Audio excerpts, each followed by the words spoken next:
دل بے چین رہتا ہو، ذہن منتشر ہوتا ہو، یا اللہ نہ کرے دنیا کے غموں سے چور چور ہو چکے ہوں، بالکل آپ تنہا ہو چکے ہوں، تو مایوس نہ ہو۔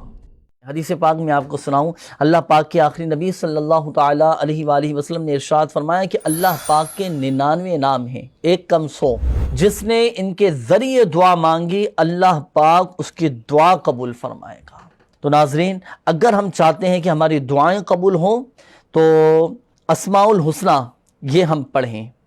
اسماء الحسنی پڑھ کر پھر اللہ پاک کی بارگاہ میں دعا کریں کہ جس طرح اسماء الحسنی کی برکت سے دعائیں پوری ہوتی ہیں، ایسے ہی اسماء الحسنی کی برکت سے الحمدللہ عز و جل مختلف مسائل حل ہو جاتے ہیں، پریشانیاں دور ہو جاتی ہیں، مصیبتیں دور ہو جاتی ہیں، تنگ دستیاں دور ہوتی چلی جاتی ہیں، دل کو راحت اور سکون الحمدللہ عز و جل حاصل ہو جاتا ہے۔ بلکہ میں تو آپ کو مشورہ دوں گا کہ یہ اسماء الحسنی آپ یاد بھی کر لیں۔ جی ہاں، اللہ پاک کے آخری نبی صلی اللہ تعالیٰ علیہ وآلہ وسلم نے ارشاد فرمایا کہ بے شک اللہ پاک کے 99 یعنی ایک کم 100 نام ہیں، جس نے انہیں یاد کر لیا وہ جنت میں داخل ہوا۔